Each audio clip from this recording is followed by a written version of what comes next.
Հայաստանի արտգործնախարար Էդվարդ Նալբանդյանի պահվածքը զարմացրել է արաբոջոկատի հրամանատար Մանվել Եղիազարյանին։ Նրա կարծիքով կամ պարոն Նալբանդյանը վախենում է արտահայտվել, կամ էլ ինչ-որ բան չգիտի։ Հրամանատարն այսօր խոսելով Սոչիի եռակողմ հանդիպումից նաև նշեց, որ Սերժ Սարգսյանի հայտարարություններն ուշացած են։ Սոչիի հանդիպումը ժամանակավորապես սառեցրեց Արցախյան հիմնախնդրի լուծումը, ժամանակավորապես սառեցրեց դեպքերը, որոնք տեղի են ունենում սահմանների վրա, որովհետև Սոչիում կարելի ասել ոչ մի ընդհանուր հայտարարիչ չկան։ Ազգային համաձայնություն կուսակցության նախագահ Արամ Հարությունյանը համոզված է, որ եթե Սոչիում Ալիևը չխոսեր ՄԱԿ-ի բանաձևի մասին, Սերժ Սարգսյանը ոչ մի հարց նրան չէր ուղղի։ Նրա կարծիքով մեր իշխանությունները պատրաստ չեն եռակողմ հանդիպման։ Հայաստանն այսօր դիվանագիտություն չունի։ Պարոն Հարությունյանին զարմացրել է նաև Սոչիից հետո Սերժ Սարգսյանի հարցազրույցը։ Սերժ Սարգսյանը վերջում, եթե հիշում եք, ասաց, որ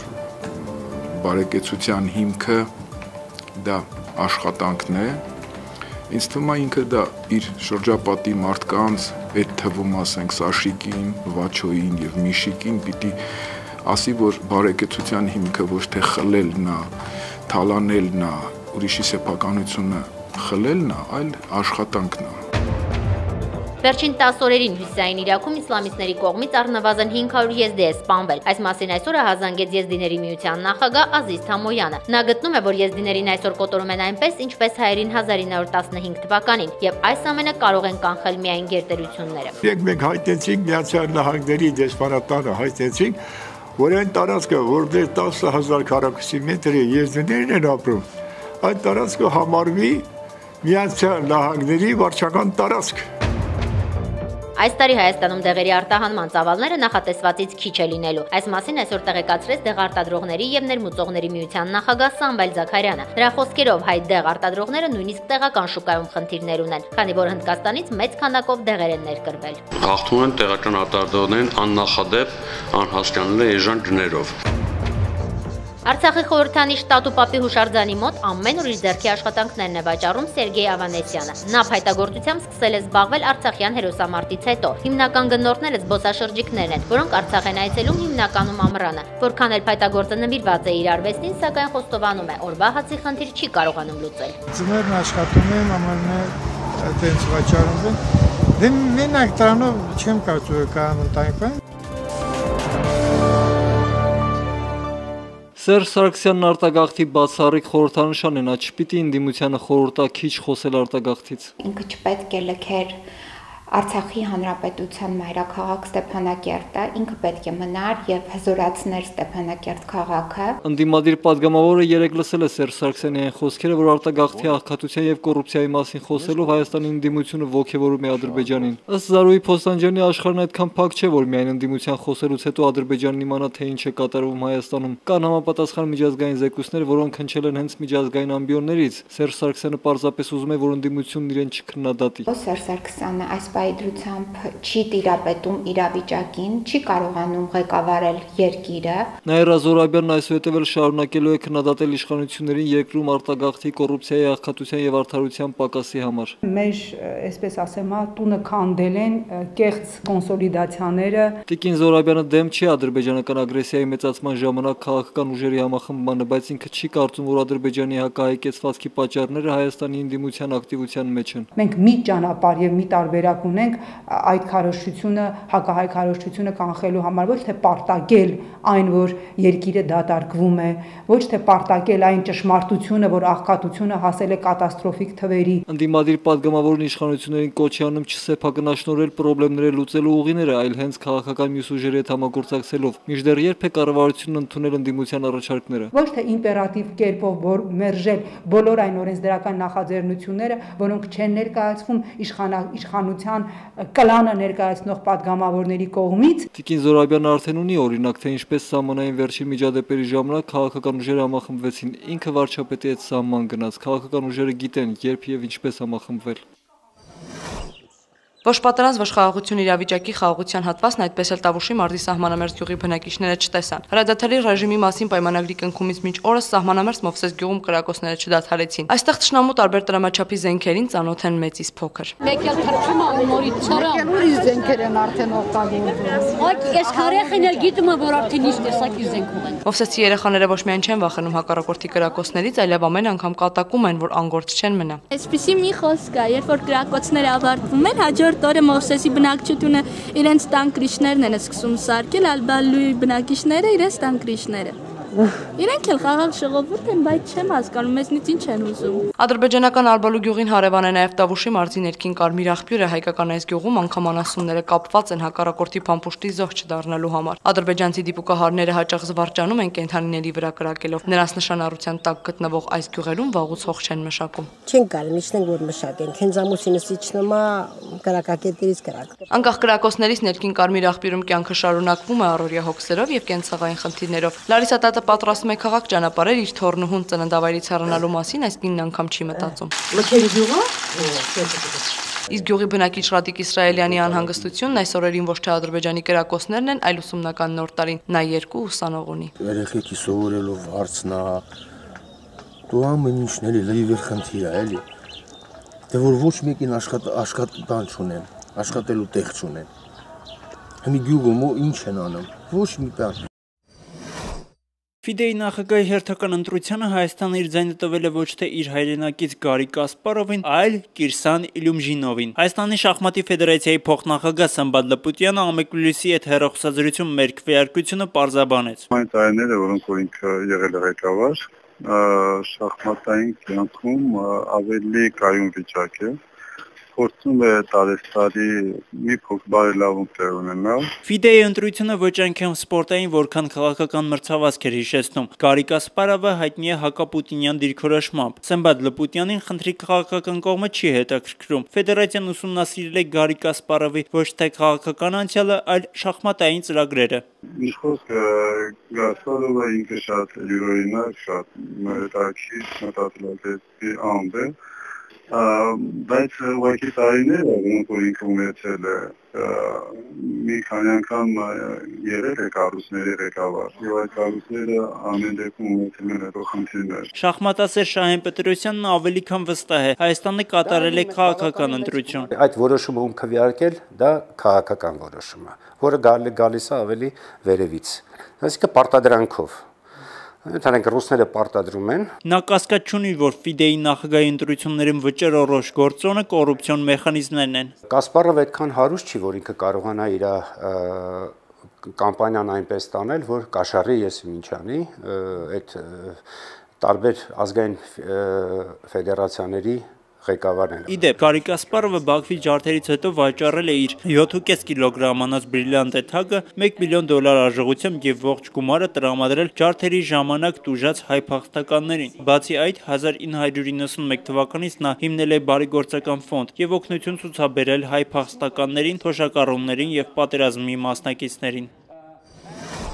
Գրեթե մեկ տարի է, ինչ ոստիկանները փորձում են ապացուցել, որ Armenia Today կայքի համակարգող Արգիշտի Կիբերյանը Կոմիտաս 5-ի անօրինական շինության դեմ պայքարելու ժամանակ գծել եւ գլխով հարվածել է ոստիկաններին։ Այսօր այս գործով Արաբկիր եւ Քանաքերձեթում վարչական շրջանների ընդհանուր իրավասության դատարանում հրապարակվեց գործում ընդգրկված նյութերը, որից հետո Արգիշտի Կիբերյանի փաստաբաններն արձանագրեցին մի շարք խախտումներ։ Ոստիկանները գնում են, մարդուն ասում են կգնացես ինչ է, կզանգես, կասես մենք Մելքոնյանի մոտ եկեք, կբարձրանանք։ Հանգամանքը, որ կողմերից մեկը ոստիկան է,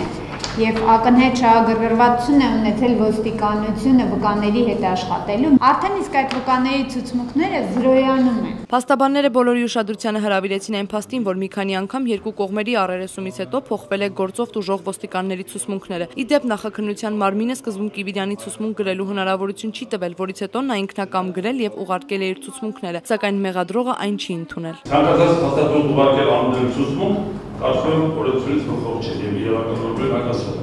Իդեպ այսօր մեղադրողը դեմ էր, որ տուժողներին այսօր կրկին հարցաքննեն։ Արդյունքում դատական նիստը հետաձգվեց, որը Արգիշտի Կիբերյանը գնահատեց։ Ակնհայտ է դառնում, որ մեղադրողը դատախազը իրեն փորձում են անգամ իրենց պահել ծաղրացուների պես, միմիայն թե իրականացնեն պատվերը եւ վերադասին զեկուցեն։ Անկախ այս գործի ելքից Armenia Today կարգի համակարգող վերլուծաբան Արգիշտի Կիբերյանը չի հավատում Հայաստանի Հանրապետության դատական եւ իրավական համակարգին եւ հիշեցնում է, որ Հայաստանում մարդիկ փողոց են դուրս գալիս հենց անարդարությունների պատճառով։ Մինչև Հայաստանի Հանրապետությունում չձևավորվի ուրեմն սահմանադրական իրավակարգ, այս խնդիրները շարունակվելու են։ Արագածոտնի մարզի գրեթե բոլոր համայնքներն այս տարի բնական գազն ու հոսանքը կփոխարինեն փայտով։ Մարզի որոշ գյուղերում, այդ թվում Արտաշավանում, փայտ էին անցել դեռ գազի եւ էլեկտրաէներգիայի թանկացումից առաջ։ Այս 2 տարի է փայտավառում։ Խող պետք ունեն անկոր կազմը։ 10 կուբամետր առել ենք, 20,000 դրամ մի կուբամետրը։ Գազ որ վառենք, տարին մի 4-500,000 պետք է որ կարենանք գազով տաքացնենք։ Գյուղի գրեթե բոլոր տները գազաֆիկացված են, սակայն բնակիչները միայն խիստ անհրաժեշտության դեպքում են օգտվում բնական վառելիքից։ Մենակ ճաշ շեփելուն, լողանալու բանի։ Օգոստոսի 1-ից հանրապետությունում հոսանքը թանկացել է 3,85 դրամով, 38 դրամից դառնալով 42 դրամ, իսկ գազի 1 խորանարդ մետրը քաղաքացիներին տրամադրվում է 156 դրամով։ Հիմա բոլորն էլ փայտ են վառում։ Գազը չեն կարողանա այդքանը վճարել, այնքան թանկ է, մանավանդ գյուղի բնակարանները մեծ են, ջեռուցել ավելի դժվար է։ Թեև այս գյուղում գազ եւ հոսանք գրեթե չեն օգտագործում, սակայն բնակիչները վստահ են, որ թանկացումներն իրենց բացասական ազդեցությունն են ունենալու, ավելացնելու են իրենց հոգսերը։ Սյունիքի մարզի Անգեղակոտ գյուղի այս երիտասարդներն արդեն լավ գյուղատնտեսի անուն են ձեռք բերել։ Ժամանակին որևէ մեկը լուրջ չէր վերաբերում ջերմատներ ստեղծելու նրանց գաղափարին։ Գարեգին Գևորգյանն այդ երիտասարդներից մեկն է, նրա ջերմոցում այսօր էկոլոգիապես մաքուր բանջարեղեն է աճում։ Համայնքի բնակիչները գերադասում են նրա արտադրանքը, ինչն էլ ոգևորում է երիտասարդին։ Ցանկություն կա ավելի մեծացնելու, ընդլայնելու մեր ջերմատները, որպեսզի համայնքում բանջարեղենի պակաս չունենան բնակիչները։ Գարեգինը իր մթերքի գինը համապատասխանեցնում է շուկայական արժեքին եւ վստահ է, որ իր արտադրած բանջարեղենին ներմուծվածը մրցակից չէ։ Դրսից մինչ այդ ներմուծվում էր պամիդոր վարունգ։ Հիմա համայնքաբնակները տեղյակ են, որ մենք ունենք ջերմոցային տնտեսություն եւ մեզանից գնում են մեր ստացած բերքը։ Երիտասարդը նախ բոլորին խորհուրդ է տալիս համտեսել իր արտադրանքը եւ հետո որոշել գնել թե ոչ։ Հիմա ներկապահից որ մենք այս պամիդորը կտրենք, ինքը շատ փխրուն եւ համով քաղցր համի պամիդորա։ Սյունիքի մարզի մեկ այլ համայնքում Շաղատում մի խումբ երիտասարդներ զբաղվում են կտավատի եւ ոսպի արտադրությամբ։ Մեր այցի պահին նրանք զտում էին ոսպը, որից հետո այն կփաթեթավորեն եւ կհանձնեն տարբեր վաճառքի կետերի։ Մենք ցանել ենք 6 հեկտար 3 կտավատ 3 փք ոսպը քաղել ենք, ստացել ենք ոչինչ նորմալ արդյունք է, կտավատը դեռ քաղած չի։ Միրզոյան Գորը վստահ է, որ իրենց արտադրած ոսպի եւ կտավատի որակի մասին շուտով կխոսեն նաեւ մարզից դուրս։ Պարտադիր, որտեւ ունենք ընտիր ոսպ քաղած, որ նորմալ է ու տեղականն է։ Իդեպ Սյունիքի մարզում գյուղատնտեսությամբ զբաղվող տարբեր խմբերի երիտասարդների ծրագրերն այսօր կյանքի են կոչվել World Vision կազմակերպության հայաստանյան գրասենյակի շնորհիվ։ Մինչ բոլորը թերահավատորեն էին վերաբերում երիտասարդների ծրագրերին, այս կազմակերպությունը նրանց հնարավորություն տվեց իրականություն դարձնել իրենց բիզնես պլանները։ Արդյունքները արդեն շոշափելի են եւ կազմակերպությունը վստահեցնում է երիտասարդությունը յուրաքանչյուր երկրի զարգացման հիմքն է։ Սյունիքում աշխատում ենք 2004 թվականից եւ աշխատում ենք 52 համայնքներում։ Իհարկե տարբեր ոլորտներ ենք ընդգրկում, բայց մենք խիստ կարևորում ենք երիտասարդության դերը, որովհետեւ դա այն մասն է հասարակության, որը որ բաց է նորարարություններին։ Այսօր երիտասարդության միջազգային օրն է եւ օրվա գլխավոր թեմայի շրջանակներում իմ հյուրն է World Vision Հայաստան ծրագրերի ղեկավար Շաղիկ Մարուխյանը։ Տիկին Մարուխյան, շնորհակալություն մեր հաղորդմանը մասնակցելու համար։ Ձեր շնորհիվ այսօր մարզերում մի խումբ երիտասարդներ ոչ միայն ունեն աշխատանք, այլև հայտնի են դարձել իրենց արած գործով, զարգացնում են գյուղատնտեսությունը։ Կխնդրեի մանրամասնել, ինչպես եք ընտրում այդ երիտասարդներին։ Նրանք են ձեզ գտնում, դուք եք նրանց գտնում։ Շնորհակալություն։ Ուրեմն մենք World Vision Հայաստանը աշխատում է Հայաստանի 6 մարզերում եւ մենք այնտեղ իրականացնում ենք զարգացման ծրագրեր։ Այսինքն մեր թիրախային խումբը երեխաներն են եւ այսօրվա դրությամբ երիտասարդները նաեւ, որովհետեւ մենք նախ հասկացանք, որ առանց երիտասարդների մոտիվացիայի եւ նրանց փափակին, որ այնտեղ մնան եւ շարունակեն աշխատել, արարել, ոչ մի զարգացում չի կարող տեղի ունենալ։ Մենք այդ երիտասարդների խմբերը,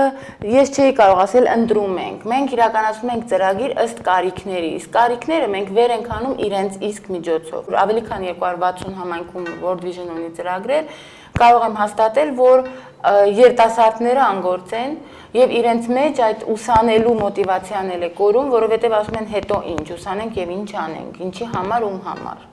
Սյունիքի մարզում շատ հետաքրքիր է երիտասարդների արձանագրած հաջողությունը հող մշակելով, այն դեպքում, երբ փորձառու հողագործներն ասում են, որ այլևս արդյունավետ չէ հող մշակելը, նրանք այլևս հեռացել են հողից, իսկ այստեղ երիտասարդները ճիշտ հակառակն են ապացուցում։ Ձեր աջակցությունը ինչումն է եղել։ Մեր աջակցությունը կոնկրետ Սյունիքի մարզում եղել է նրանում, որ մենք ֆինանսավորել ենք, աշխատահամագործակցել ենք Ագրարային համալսարանի հետ Սյունիքի մասնաճյուղի, եւ մենք ֆինանսավորել ենք այդ երեխաների մասնագիտական կրթությունը եւ նաեւ պրակտիկ դասընթացները։ Դուք հիմնականում աշխատում եք մարզերի երիտասարդների հետ եւ ակնհայտ փաստ է, որ հատկապես մարզերից են երիտասարդները արտագաղթում։ Միայն աշխատանք ունենալը բավարար է, որ երիտասարդը մնա իր գյուղում։ Մեծ նախապայման է իհարկե, բայց միայն աշխատանքը ոչ բավարար չէ, որովհետև երիտասարդները կարիք ունեն նաև ժամանցային վայրերի, կենտրոնների, ցանկացած ամենատարական կան մարզեր, կան գյուղեր, որ սովորական այգի չկա, որ կարողանան իրեն գնալ ման գալ, զրուցել կամ ինչ որ խաղերի կենտրոն լինի, գնան խաղան, կաֆեներ լինեն, որ նստեն, զրուցարաններ, մի խոսքով։ Ցանկացած երիտասարդ կարող է ձեզ ներկայացնել իր բիզնես պլանը կամ իր նախաձեռնությունը, իր առաջարկը։ Գիտեք, այո, եթե խորքի մեջ պատասխանեմ, բոլոր նրանք, ովքեր ապրում են այն համայնքներում, որ մենք աշխատում ենք, իհարկե կարող են, ուղղակի մեր կազմակերպությունը աշխատում է որոշակի ֆորմատով, եւ այդ ֆորմատը օրինակ դպրոցներում դա աշակերտական խորհուրդներն են, համայնքներում դա ակտիվ երիտասարդական խմբերն են։ Ես ինչպես հասկացա, ձեր ծրագրերում դուք միջին մասնագիտություն եք փորձում տալ երիտասարդներին, ինչը ընդհանրապես չկա։ Խնդրեի այդ մասին մանրամասնել մի քանի բառով։ Կոնկրետ ինչ մասնագիտություն, ինչ մասնագետներ եք պատրաստում։ Շատ տարբեր, նորից ըստ կարիքի ենք մենք դա անում, այսինքն մենք կարող է դա լինի գյուղատնտեսական ոլորտից, կարող է լինի օրինակ վարսավիրություն, կարող է լինի IT ոլորտում, կոմպյուտերային եւ այդ բոլոր ինֆորմացիոն տեխնոլոգիաների ոլորտում կարող է լինի անասնապահություն ըստ կարիքի։ Վերջերս հանդիպում էր տեղի ունեցել Լույս հիմնադրամի շահառուների միջև եւ Սերժ Սարգսյանի միջև։ Սակայն այդ հանդիպման ժամանակ, որքան էլ բոլորը հիացած էին մեր երիտասարդների ունակություններով, խոստովանեցին, որ չկա որևէ երաշխիք, որ դրսում փայլուն կրթություն, մասնագիտություն ստացած երիտասարդը կվերադառնա Հայաստան։ Ես ուզում եմ նաև հասկանալ սրա դեմ ինչպես է հնարավոր պայքարել արտագաղթի հետ կապված։ Այն ծրագիրը, որի շրջանակներում մենք ենք համագործակցում, անպայման պիտի իրականացնեն իրենց համայնքում։ Եվ մենք դա իրոք անում ենք, որպեսզի կանխենք արտագաղթը, եւ սա ոչ թե քաղաքական դիրքորոշում է, այլ եթե դու ունես հսկայական արտագաղթող երիտասարդություն, ապա դու չունես ինչ որ հիմք տեղում ապագայի հույս ներշնչելու համար երեխաների մնացողների։ Դրա համար մենք դա անում ենք ելնելով նրանից, որ զարգացում համայնքի նշանակում է, որ երիտասարդը պիտի մնա, աշխատի եւ նորություններ բերի եւ ինքը սիրի իր հողը։ Մեկ հարց, որը գուցե այս թեմայից դուրս է, բայց չեմ կարող նաեւ չանդրադառնալ կոնկրետ ձեր փաստին, ինչն է ձեզ պահում այսօր հայրենիքում։ Որովհետեւ մեկը կասկած չունի, որ դուք փայլուն հաջողությունների կարող եք նաեւ դրսում հասնել։ Գիտեք, հետաքրքիր հարց տվեցիք, որտեղ ես սենց կասեի, ինչն է ինձ բերել հայրենիքը։ Ես եկել եմ, որովհետև մեծացել եմ այն միջավայրում, ուր ինձ ասել են դու այստեղ օտար ես, տունդ այնտեղ է, եւ իմացել եմ, որ տունս այնտեղ այդքան էլ լավ վիճակում չէ, եւ ես ուզել եմ գալ եւ լինել այդ տան բնակիչ։ Ու ինչքանով իմ հնարավորությունները ինձ թույլ կտան, ես էլ ինչ որ բան անեմ այդ տան համար։ Միայն սա, դրա համար ոչ մի օր ես հուսախաբություն չեմ ապրել, որտեղ ոչ մի ինչ-որ երազային բաներով չի եկել, ու ես այստեղ մնում եմ ու սիրում եմ։ Շնորհակալություն մեր հաղորդմանը մասնակցելու համար, մեր հարցերին պատասխանելու համար։ Շնորհակալություն։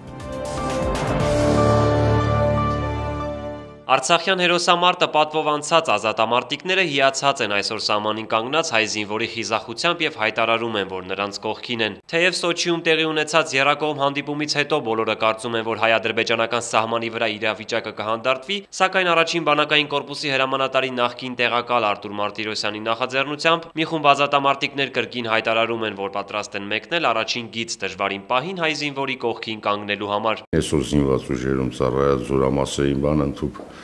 Լեռնային Ղարաբաղել են կապվել, այդ անհրաժեշտությունը ասին չկա։